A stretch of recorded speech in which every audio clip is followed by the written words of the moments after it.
Hello दोस्तों, तो मेरा नाम है आदर्श सिंह और मैं आपका अपने यूट्यूब चैनल में स्वागत करता हूं। तो आज का टॉपिक है मैथमेटिकल टूल और उसमें हम पढ़ेंगे डिफरेंशिएशन।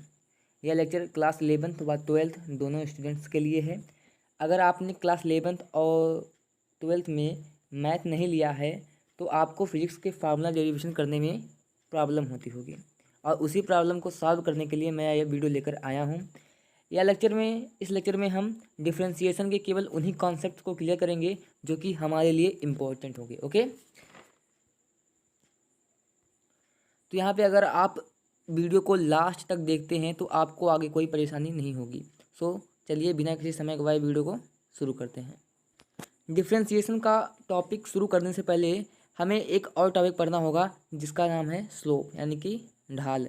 ढाल क्या होता है, इसी से ही हमारा डिफरेंशिएशन आया है। ओके, तो चलिए सबसे पहले देखते हैं कि व्हाट इज स्लोप, यानी कि स्लोप क्या होता है, ढाल। तो यहाँ पे अगर हम कोई एक ग्राफ लेते हैं, मान लीजिए ये वाई एक्सिस और ये एक्स एक्सिस है, और यहाँ पर अगर हम कोई ग्राफ बनाते हैं कुछ इस प्रकार का, और ये जो ग्राफ है वह एक्स एक्सिस से थीटा कोण बना रहा है, तो स्लोप का जो फार्मूला होता है, यानी कि ढाल का जो फार्मूला होता है वह क्या होता है, tan थीटा होता है। ओके, स्लोप का जो फार्मूला क्या होता है, tan थीटा होता है। यानी कि कोई भी लाइन पॉजिटिव एक्स एक्सिस से जो कोण बनाती है उसका जो टेंजेंट होता है उसे क्या बोलते हैं, हम स्लोप बोलते हैं, ढाल बोलते हैं। ओके, अगर हम एक और ग्राफ लेते हैं, उसका अगर हम स्लोप ज्ञात करते हैं, देखिए ग्राफ लेते हैं हम, मान लीजिए हम ये वाला ग्राफ ले लेते हैं, ये वाई एक्सिस, ये एक्स एक्सिस। ओके ओके, तो अब यहाँ पर अगर हमें इस रेखा का अगर हमें क्या करना है, स्लोप यानी कि ढाल ज्ञात करना है, तो हम क्या करेंगे, देखिए अगर हमें मान लीजिए इस पॉइंट पर क्या स्लोप ज्ञात करना है, तो यहाँ पे हम क्या करेंगे, एक टेंजेंट खींचेंगे जो कि इस बिंदु पर से होकर जाएगी। ठीक है, इतना क्लियर नहीं हो रहा, लेकिन आप समझ लीजिए कि जो स्पर्श रेखा है, कौन सी रेखा है, ये स्पर्श रेखा है, समझ में आ रहा है। तो ये इस वाले बिंदु से होकर जा रही है, ये इससे कितना कोण बना रही है, थीटा कोण बना रही है, मान लेते हैं। ठीक है, अगर हम मान लेते हैं कि इस बिंदु पर हमें निकालना है ढाल, तो यहाँ पर अगर टेंजेंट खींच लेते हैं तो ये कौन सा एंगल बना के जा रही है, ये θ2 एंगल बना रहा है।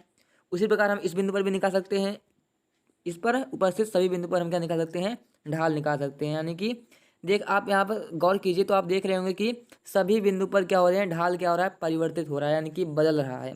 तो यहाँ पर अगर बात करते हैं स्लोप की, तो यहाँ पर जो स्लोप है, यहाँ पर जो स्लोप होगा वो क्या हो जाएगा, वेरिएबल है, यानी कि चेंज हो रहा है। ठीक है, यहाँ पर जो स्लोप है वह क्या हो रहा है, वेरिएबल है, और यानी कि चेंज हो रहा है, समझ में आ रहा है।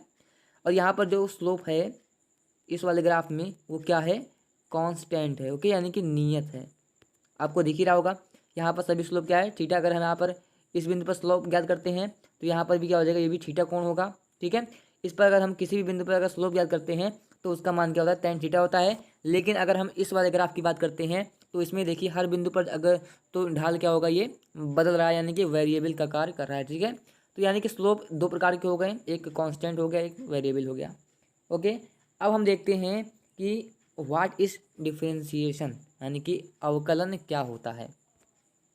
अगर आप इसका स्क्रीनशॉट लेना चाहें तो मुझे कोई आपत्ति नहीं है, आराम से लीजिए। 3 2 1 हो गया। चलिए अब आगे बढ़ते हैं, चलिए देखते हैं व्हाट इज डिफरेंशिएशन। तो अगर मान लीजिए हम वही पहला वाला ग्राफ लेते हैं, एक्स एक्सिस और वाई एक्सिस, और वही एकदम कांस्टेंट वाला स्लोप लेते हैं, ये इसके बीच का एंगल कितना है, थीटा है। ओके, तो अगर मान लीजिए हमें सपोज कर लीजिए अगर हमें इस बिंदु पर क्या करना है, ढाल निकालना है, स्लोप निकालना है, तो क्या करेंगे, सबसे पहले तो आप एक्सेस के समांतर एक रेखा खींच दीजिए, मान लीजिए यहाँ पर डॉट डॉट है। ओके, और यहाँ पर जो एंगल होगा वो क्या हो जाएगा, थीटा हो जाएगा। ठीक, अब यहाँ पर कोई दो बिंदु सपोज कर लीजिए, दो बिंदु, एक बिंदु यहाँ पर, इसको बिंदु एक बोल देते हैं, इसको क्या बोलते हैं, बिंदु दो बोल देते हैं। ओके, बिंदु दो बोल देते हैं। अब यहाँ पर देखिए थोड़ा सा लाइन अगर बड़ा कर दूँ मैं, ओके, लाइन थोड़ा सा बड़ा कर दूँ ताकि आपको अच्छे समझ में आ जाए ये। ओके, बिंदु दो यहाँ पर मान लेते हैं है, और इसको हम क्या कर देते हैं, मिला देते हैं। समझ में आ गया, क्या कर रहे हैं, मिला दे रहे हैं। और अगर हम बिंदु ए का निर्देशांक अगर निकालते हैं तो इसको मान लेते हैं x1 y1 है, ठीक है, और इसको मान लो x2 y2। रुकिए इसको मान लो क्या, x2 y2 है। बिंदु एक का निर्देशांक x1 y1 है और बिंदु दो का निर्देशांक क्या है, x2 y2 है। ये 90 डिग्री है। ओके, ये वाला जो कोण है वो क्या है, 90 डिग्री है। अब हमें क्या करना है, कुल मिला के tan थीटा का मान ज्ञात करना है। ठीक, क्या करना है, स्लोप निकालने का मतलब क्या हुआ, tan थीटा निकाल लो, सिंपल सी बात ना। तो tan थीटा यहाँ से हो जाएगा, tan थीटा बराबर क्या हो जाएगा, क्या हो गया, क्या लिख रहा हूँ, समझ में आ रहा है, पूरा मस्त लग रहा है। tan थीटा निकालना है तो हमें परपेंडिकुलर अपान बेस पता होना चाहिए। तो आप लोग ये भी जानते होंगे कि अगर हम इसकी ये वाली दूरी अगर करते हैं, परपेंडिकुलर का अगर मान निकालते हैं, यानी कि लंब का अगर मान निकालते हैं तो क्या आएगा, देखिए इसको हम लिख सकते हैं y2 माइनस y1। ठीक, क्यों लिख सकते हैं, आप देखिए यहाँ पर समझ लीजिए। देखो जो इतनी दूरी है वो क्या है, y2 है, और जो इतनी दूरी है वो y1 है। ठीक, और यहाँ पर देखिए जो इतनी दूरी है वह क्या है, x1 है, ये x2 है। ओके, और इतनी जो दूरी है ये x1 है। समझ में आ गया। तो इसलिए देखिए अगर हम इतनी दूरी क्या है y2, इतनी y1 है, अगर हमें इतनी निकालनी हो तो क्या हो जाएगा, y2 माइनस y1 हो जाएगा। उसी प्रकार इतनी दूरी भी क्या हो जाएगा, x2 माइनस x1। समझ में आ गया कहाँ से आया। ओके ठीक है। ओके, तो अब आगे बढ़ते हैं ना थोड़ा सा। अब यहाँ से अगर हम निकालते हैं tan थीटा का मान तो क्या हो जाएगा, यहाँ पर ये इसका मान क्या है, x2 माइनस x1 है। ओके ओके, तो यहाँ से क्या हो जाएगा, tan थीटा का मान y2 माइनस y1 यानी कि लंब बटे क्या है, आधा, यानी कि x2 माइनस x1। समझ में आ गया इतना। tan थीटा का मान क्या आ गया हमारा, y2 माइनस y1 अपान x2 माइनस x1। इसे शायद आप लोगों ने क्लास 11th में पढ़ा है। अगर आप 12th के स्टूडेंट हैं तो आपको पता होगा कि हमने ये पढ़ा है, ये वाला फार्मूला, tan थीटा का फार्मूला। ओके चलिए, अब यहाँ पर थोड़ा सा आगे बढ़ते हैं, एक और ग्राफ लेते हैं, उसमें देखते हैं। जो हम लोगों ने वेरिएबल वाला ग्राफ लिया था उसको हम एक बार लेंगे और उसमें हम क्या निकाल लेंगे, tan थीटा का मान निकालेंगे। समझ में आ गया। चलिए ग्राफ लेते हैं, पहले थोड़ा सा ग्राफ बड़ा बना दूँ इसका। ठीक, ये x और ये y। ठीक, ग्राफ हम लोगों ने कौन सा लिया था, यही वाला लिया था हम लोगों ने। ठीक, मान लेते हैं हमें बिंदु 1 और बिंदु 2 के बीच में क्या निकालना है, हमें ढाल निकालना है। ठीक है, दो बिंदुओं के बीच की ढाल निकालना है। ओके, तो यहाँ पे क्या करेंगे हम बताइए। एक अगर बिंदु 1 का जो निर्देशांक अगर हम लेते हैं x1 कामा y1, ठीक है, क्या लेते हैं, x1 कामा y1,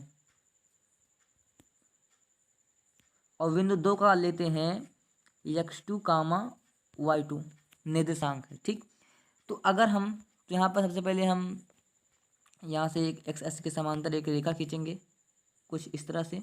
ठीक, और एक रेखा यहाँ पर है, इसको दोनों को मिला देंगे। अब यहाँ पर अगर इस दूरी की बात करता हूँ मैं, इस दूरी की, तो आपको पता है कि ये कितना है, y2 माइनस y1 होगा। इस दूरी की बात करूँ तो वो क्या हो जाएगा, x2 माइनस x1, और यहाँ पर हमें इस दूरी का करना पड़ेगा। लेकिन आप देखिए कि जो ये वाली जो रेखा है वो इस ग्राफ को काटती हुई निकल जा रही है। ठीक है, इस वाले में क्या था, इस वाले में तो था ये सीधी ग्राफ पर इसे जा रही थी, लेकिन इसमें बात करते हैं तो ये क्या कर रही है, ग्राफ को काट रही है। क्या कर रही है, ग्राफ को काट के हुए जा रही है। तो यानी कि ये बहुत ही मुश्किल हो जाएगा इसको निकालने में। ठीक है, तो यहाँ पर हम एक काम और कर सकते हैं। ठीक है, क्या काम करेंगे मैं बताने जा रहा हूँ, समझिए थोड़ा सा बढ़िया से। इसमें एक बार और ग्राफ बनाता हूँ तो थोड़ा सा समय लगेगा, आप इंतजार कर लीजिए। ठीक, ये है एक्स एक्सिस और ये वाई एक्सिस, और यहाँ पर जो ग्राफ था थोड़ा सा मैं जल्दी बना देता हूँ ताकि आपको दिक्कत ना हो। तो अब हम क्या करेंगे, यहाँ पर देखिए हम जो बिंदु लिए थे, ठीक है, इसमें जो हम लोगों ने बिंदु लिया था उसकी बीच की दूरी कुछ ज़्यादा थी। लेकिन अब हम क्या करेंगे, देखिए एक बिंदु को दो के ऊपर नहीं लाएंगे बल्कि बहुत ही निकट ले आएंगे, यानी कि बहुत ही पास लेके आएंगे। यानी कि दो बिंदु बहुत निकट होंगे लेकिन एक दूसरे के ऊपर नहीं होंगे। समझ में आ गया, इतने निकट होंगे। समझ में आ गया कि एक यानी कि बिंदु 2 को हम कहाँ पर ले आएंगे, बिंदु 1 के बहुत ही नज़दीक लेकर आएंगे। समझ रहे हो ना। चलो अब वही करके देखते हैं। ठीक, अब यहाँ पर चलो इस बिंदु पर आते हैं, यानी कि एक बिंदु को अगर हम लेते हैं यहाँ पर, थोड़ा सा जूम करके मैं बता रहा हूँ, एक बिंदु को यहाँ पर लेते हैं और दूसरे बिंदु को हम कहाँ पर लेते हैं, इसी के नज़दीक, मतलब बहुत नज़दीक है। अगर आप यहाँ से देखेंगे तो बहुत नज़दीक रहेगा। ठीक है, मान लीजिए कि 1 2 के बीच बहुत नज़दीक है, नहीं तो अगर मैं बनाऊँ ना तो आपको दिखेगी ना। ठीक, तो बिंदु 1 मान लेते हैं इसको, बिंदु 1 और बिंदु 2 आपको पता ही है। बिंदु 1 का निर्देशांक मान लेंगे आप x1 y1 और बिंदु 2 का निर्देशांक मान लेंगे x2 y2 मान लेंगे। समझ में आ गया। तो अब यहाँ से अगर हम वही ग्राफ बनाते हैं, वही रेखा खींचते हैं ऐसे ऐसे वाला, तो ये क्या है y2 माइनस y1 है, ये क्या है x2 माइनस x1 है। अब आप देख रहे हैं कि ये जो रेखा है ये कुछ इसके ऊपर से ही जा रही है। यहाँ पर थीटा को एंगल बना रहा है, मान लीजिए। ठीक है, थीटा एंगल बना रहा है। तो अब यहाँ से अगर हम tan थीटा का मान निकालते हैं, और देखिए जब ये दोनों 1 और 2 बिंदु की दूरी बहुत कम है, बहुत कम है, तो ये जो y2 माइनस y1 है वह 0 के बहुत ही निकट होगा। उसी प्रकार x2 माइनस x1 भी क्या होगा, 0 के बहुत ही निकट होगा। 0 इसका मान 0 नहीं होगा, 0 के बहुत निकट होगा, क्योंकि बिंदु 1 और बिंदु 2 क्या है, बहुत ही पास पास है। समझ में आ रहा है, फील आ रहा है कि नहीं आ रहा है। चलो अब यहाँ पर देते हैं, देखो अब जो y2 माइनस y1 है ये बहुत ही छोटा है, और इसी को हम फिजिक्स की भाषा में क्या बोलते हैं, इसको dy बोलते हैं, इसको dx बोलते हैं। समझ में आ गया। फिजिक्स की भाषा में इसको dy बोलते हैं, इसको dx बोलते हैं। अब स्लोप निकालो भाई, अब बारी आती है स्लोप निकालने की।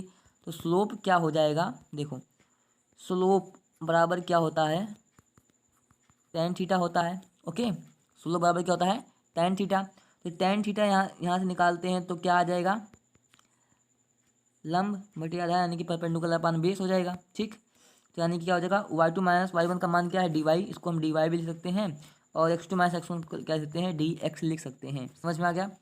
तो यहाँ से हमारा ढाल मिल गया, dy अपान dx मिल गया। ठीक है, dy अपान dx मिल गया। तो यहाँ पे देखिए dy अपान dx है, जो ये क्या है, dy अपान dx है, वो क्या है, इसी को बोलते हैं हम डिफरेंशिएशन बोलते हैं। समझ में आ गया, उसको क्या बोलते हैं, डिफरेंशिएशन बोलते हैं। अगर इसको हम डिफाइन करना होगा तो हम क्या कर लिखेंगे, देखो यहाँ पर ले देता हूँ। ठीक है, यहाँ पर। ठीक, तो यानी कि dy अपान dx क्या है, आप लिख लीजिए कि ये क्या है, slope of graph of y versus x, यानी कि x y ग्राफ का जो ढाल होता है वो क्या होता है, dy अपान dx होता है। ठीक है, यानी कि x के सापेक्ष y का क्या हो जाएगा, ढाल हो जाएगा। यहाँ पर समझ में आ गया, क्या है प्रकार से ढाल है ये प्रकार। अगर आपने अभी तक कुछ नहीं समझा तो आपको बस केवल इतना याद रखना होगा कि जो dy अपान dx है वह क्या है, slope of graph of y versus x का है। समझ में आ गया। तो यहाँ पर हमने कुछ और लेकर आए थे। देखिए हम लोगों ने कितने कितने चीज़ निकाले, हम लोगों ने देखो tan थीटा बराबर हम लोगों ने निकाला y2 माइनस y1 अपान x2 माइनस x1 बराबर निकाला हमने dy अपान dx। ये सब स्लोप की क्या है, फार्मूला है। ठीक है, तो यहाँ पर dy अपान dx को एक प्रकार से और लिख सकते हैं, वो क्या है, it is the rate of change, rate of, ये क्या हो गया, rate of change of y with respect to x। ठीक है, तो यहाँ पर कहने का मतलब क्या है, यहाँ पर तो यहाँ पे अभी तक हम लोगों ने tan थीटा बराबर y2 माइनस y1 अपान x2 माइनस x1 बराबर dy अपान dx पढ़ा है। तो dy अपान dx क्या है, dy अपान dx कुछ नहीं है, it is the rate of change of y with respect to x होगा। ठीक है, यानी कि हिंदी में देखो x के सापेक्ष y के मान में परिवर्तन की दर। ठीक है, x के सापेक्ष y के मान में परिवर्तन की दर को क्या बोलते हैं, dy अपान dx कहते हैं। समझ में आ गया। चलिए अब कुछ यहाँ पर कुछ क्या है, फार्मूला है, आपको रटने होंगे, बिना रटे काम नहीं चलेगा, आपको रटने होंगे। उसी से सवाल हल होंगे। अगर आपने यहाँ तक कुछ भी नहीं समझा, बस केवल इतना ही समझिए dy/dx क्या है और फार्मूला आप याद कर लीजिए, आपको कोई दिक्कत नहीं आएगी। ओके, तो फार्मूला नंबर 1, यदि y बराबर दिया हो 5 या ब्रैकेट में ले लो कोई भी कांस्टेंट, ठीक है, यदि y बराबर 5 दिया हो तो अगर हमें पूछे dy/dx, क्या पूछे dy/dx, तो उसका मान सदैव क्या होता है, 0 होता है। इसे आप याद रख लीजिए। इसे y बराबर 4 दिया हो तो dy/dx बराबर क्या हो जाएगा, 0 हो जाएगा। y बराबर 8 दिया हो तो dy/dx क्या हो जाएगा, 0 हो जाएगा। नहीं समझ में आया? देखो कहाँ पर आया 0, अब मैं समझाता हूँ आपको ग्राफ से। ग्राफ देखिए, जैसे हम ग्राफ लेते हैं y बराबर 5 का, ठीक है, y बराबर 5 का अगर ग्राफ लेते हैं, ये हमने बनाया y, ये हमने बनाया x, ठीक है, ये हो गया 5। अगर y बराबर 5 करते हैं तो y ये क्या हो जाएगा, y बराबर 5 है, ठीक है। अरे यहाँ पे देखो 0 1 2 3 4 और यहाँ पर होगा 5, ठीक है, तो y बराबर 5 का है। तो अब बताइए कि जो स्लोप होता है, जो स्लोप क्या होता है कि यक्स अक्ष से जो कोण बनाता है उसका जो टेंजेंट होता है। तो यहाँ पे देखिए यक्स अक्ष के साथ कितने अंश का कोण बना रहा है, 0 डिग्री का बना रहा है, यानी कि tan 0 अंश का मान निकालेंगे हम, ठीक है। जो एक्स अक्ष से जो कोण बनाएगा उसका जो टेंजेंट होता है उसी को तो हम स्लोप बोलते हैं। तो स्लोप बराबर यानी कि थीटा कितना है, 0 डिग्री, तो tan थीटा बराबर क्या हो जाएगा, 0, यानी कि स्लोप क्या हो जाएगा, 0, यानी कि dy/dx का मान भी क्या हो जाएगा, 0। समझ में आ गया? चलिए अब यहाँ पर दूसरे फार्मूले की ओर चलते हैं। समझ में आ गया? अगर कोई भी कांस्टेंट दिया हो तो उसका dy/dx क्या हो जाएगा, 0 हो जाएगा। चलिए अब दूसरा क्वेश्चन हम लेंगे, दूसरा फार्मूला बोल सकते हैं उसको। चलो दूसरा फार्मूला अगर करते हैं तो वो क्या होता है, अगर y बराबर क्या दिया गया हो, x की पावर n दिया हो, ठीक है, तो उसका जो dy/dx होता है, जो उसका dy/dx होता है वो घात को आगे ले आओ, घात में एक कम कर दो। भाई क्या होता है, घात आगे ले आओ, घात में एक कम कर दो। जैसे एग्जांपल के लिए अगर ले लेते हैं y बराबर, जैसे एग्जांपल के लिए लेते हैं y बराबर एक्स स्क्वायर लेते हैं, ठीक है, क्या लेते हैं, y बराबर एक्स स्क्वायर लेते हैं। तो इसको अगर हमें dy/dx निकालना है तो क्या करते हैं हम, जो दो घात है उसको हम आगे ले आते हैं और घात में एक कम कर देते हैं, यानी कि 2x बचेगा, ठीक है, दो में से एक गए एक, यानी कि 2x बचेगा। अगर हम यही एग्जांपल और ले लेते हैं, एक एग्जांपल और लेते हैं,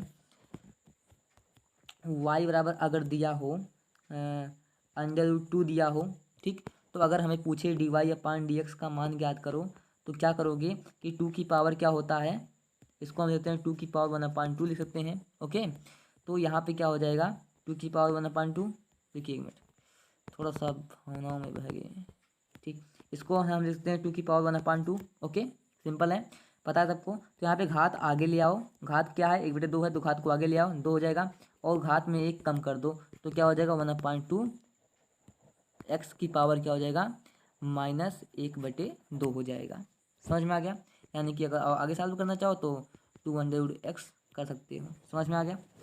अगर एग्जांपल और ले लो एग्जांपल और, ठीक है, चलो एक एग्जांपल और लेते हैं। यदि y बराबर दिया हो, ठीक, यदि y बराबर दिया हो 5x³ दिया हो तो क्या होगा, तो dy/dx क्या निकालेंगे, देखो dy/dx बराबर 5 को आगे रहने देंगे, और ये देखिए जब घात आगे आएगा तो 5 गुणे 3 कर लेंगे और घात में एक कम, यानी कि 3 में से एक गए 2, तो 5 3 15 एक्स स्क्वायर, इसका जो हो जाएगा अवकलन हो जाएगा। ठीक है, अगर हम एक एग्जांपल और लेते हैं, y बराबर 2x की पावर 5 ले लेते हैं, तो dy/dx अगर निकालते हैं, dy/dx तो क्या हो जाएगा, 2 गुणे 5 घात आगे और x की पावर क्या हो जाएगा, 4 हो जाएगा, घात में एक कम, यानी कि 5 में 10 x की पावर 4, इसका जो हो जाएगा आंसर हो जाएगा।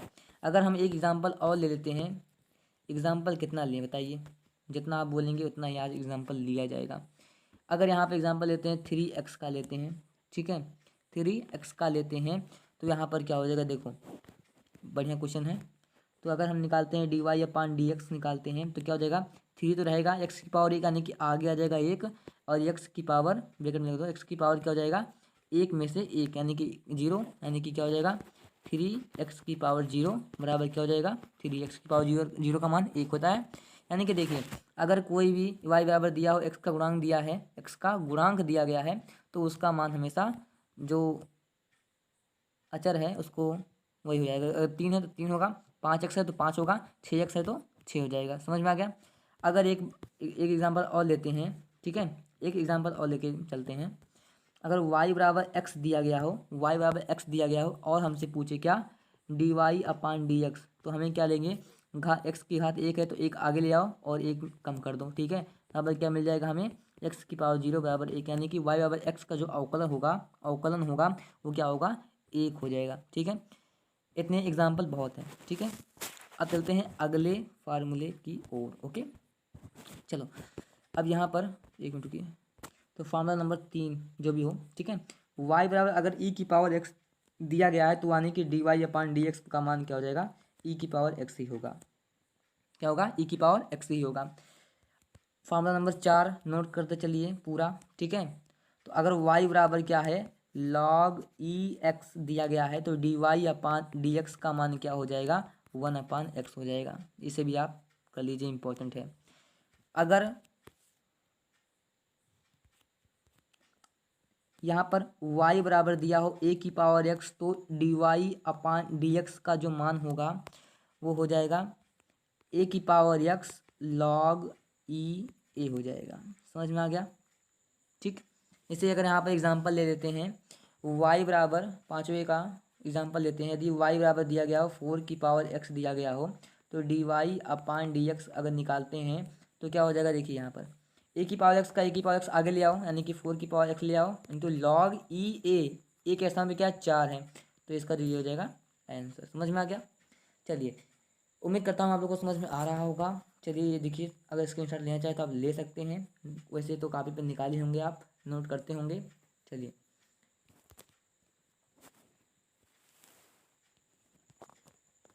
अब अगले क्वेश्चन के अगले फॉर्मूला की ओर बढ़ते हैं। अब यहाँ पे यदि y बराबर दिया हो साइन x, ठीक है, यदि y बराबर क्या दिएगा, साइन x, तो अगर हमें पूछे dy अपान डी एक्स का मान निकालो, dy अपान डी एक्स का मान निकालो, तो साइन x का भैया होता है cos x होता है, ठीक है। साइन x का क्या होता है, cos x होता है।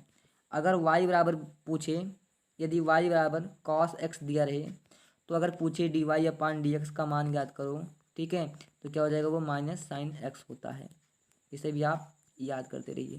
ओके, अगर यहाँ पर y बराबर देखिए, यदि यहाँ पर y बराबर 10x दिया हो और पूछे आपसे dy अपान डी एक्स का मान ज्ञात करो, तो ये होता है सेक स्क्वायर x होता है। ये सब आपको याद करनी होंगे, ये सब फार्मूले पूरे। यदि आपको y बराबर सेक x दिया हो, ठीक है, तो और पूछे dy अपान डी एक्स का मान ज्ञात करो, तो होता है सेक x इंटू 10x होता है, ठीक है। सॉरी, हाँ, सेक x इंटू 10x होता है। ये भी आपको याद करने होंगे। यहाँ पर यदि आपको y बराबर क्या बचा है हमारा, कॉसेक नहीं कॉट एक्स मानते हैं, ठीक है, और आपसे पूछे कि D Y upon D X का मान ज्ञात करो, तो क्या होता है, ये माइनस कॉसेक स्क्वायर एक्स होता है, ठीक। यदि आपसे पूछ ले भाई y बराबर कॉसेक एक्स है, यहाँ पर रुकिए 1 मिनट रुकिए, यहाँ पर सही तो है, ठीक है। और यहाँ पर अगर पूछे D Y upon D X, क्या पूछे, D Y upon D X का मान पूछे, तो क्या होता है, minus cosec x into cot x, इसका जो फार्मूला सूत्र होता है, ठीक है। अब यहाँ पे देखो क्या हो रहा है। अब यहाँ पे देखो, ये तो हो गए पूरे ट्रिग्नोमेट्री के सभी फार्मूले। देखो वाई बराबर, देखो यहाँ पर आप लोगों ने बीच में देखा होगा कि कहीं साइन है, कहीं माइनस पे लगा है, माइनस लगा है, कैसे याद करेंगे, ठीक है। यहाँ पे देखिए, अगर सी से शुरू हो तो उसके सामने हमेशा हमेशा माइनस, जैसे देखिए यहाँ पर वाई बराबर कॉस एक्स, यानी कि सी से शुरू हुआ, यानी कि तब माइनस लगा है। यहाँ पर कॉट एक्स यानी कि सी से शुरू हुआ है तो यहाँ पे माइनस लगा है, यानी कॉसेक एक्स यानी कि सी से शुरू हुआ यानी कि तब माइनस लगा है, यानी कि जो सी से शुरू होगा उसके जो डेरिवेशन होगा, उसका डेरिवेशन होगा वो माइनस के साथ शुरू होगा, ठीक है। ऐसे याद कर लेंगे, ठीक है। चलिए, तो चलिए आज के लिए बस इतना ही। अगला लेक्चर आपका आएगा, बहुत जल्दी आएगा। जब आप इसमें रिस्पांस देंगे तो आपका वो अगला लेक्चर आएगा। उसमें मैं थोड़े से आपके जो डेरिवेशन के जो एप्लीकेशन होंगे, अनुप्रयोग होंगे, उसको मैं आपको कराऊंगा और कुछ कुछ क्वेश्चंस भी आपके लेकर आऊँगा जिसमें आपकी प्रैक्टिस बनती रहे। और अब यहाँ पर आपको मैं कुछ क्वेश्चन दे रहा हूँ ताकि आप उसको होमवर्क के तौर पर करते रहिए। ओके, तो यहाँ पर चलिए नोट कर लीजिए। यदि y बराबर 5x⁶ पहला क्वेश्चन, ठीक। दूसरा क्वेश्चन ले लो, y बराबर 5x, ठीक है। तीसरा क्वेश्चन ले लो, y बराबर 4x² ले लो, ठीक। और चौथा क्वेश्चन यहाँ पर ले लो, y बराबर 5/x ले लो, ठीक। और पांचवा क्वेश्चन ले लो यहाँ पर, y बराबर 10x²। छठवां y बराबर 10x। और सब तो फार्मूला आप लोग आदि कर लेंगे, ठीक है। इतने क्वेश्चन आप हल कीजिएगा। ओके, जो ना आया कमेंट भी कीजिए कि हमें ये वाला इस नंबर वाला क्वेश्चन नहीं आया, बता दीजिए। ओके, तो चलिए आज के लिए अलविदा। अगर आपको वीडियो अच्छी लगे तो वीडियो को लाइक कीजिए और अपने दोस्तों को भी शेयर कीजिए। तो धन्यवाद।